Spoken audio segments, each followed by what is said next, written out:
ঈদের ছুটিতে ৮ মাসের শিশুকে নিয়ে বেড়াতে গিয়েছিলেন বাপের বাড়ি। কিন্তু কে জানতো একটি আনন্দঘন দুপুরই পরিণত হবে বিষাদের।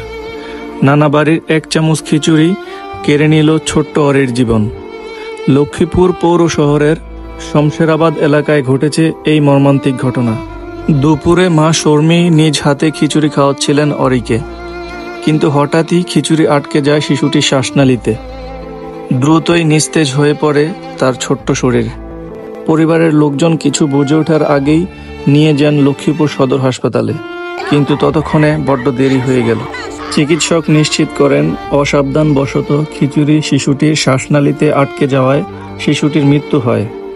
সন্তান হারিয়ে শোকে বিভোর মা সহ পুরো পরিবার। এই ঘটনায় চিকিৎসক জানায়, শিশুকে খাওয়ানোর সময় কখনোই তাড়াহুড়া করা উচিত নয়। ধৈর্য ধরে ধীরে ধীরে খাওয়ানোর পরামর্শ দেন, কেননা সামান্য অসতর্কতাও হয়ে উঠতে পারে চিরস্থায়ী দুঃখ। ১ চামচ খিচুড়ির মতো সামান্য কিছুও কেড়ে নিতে পারে একটি জীবন।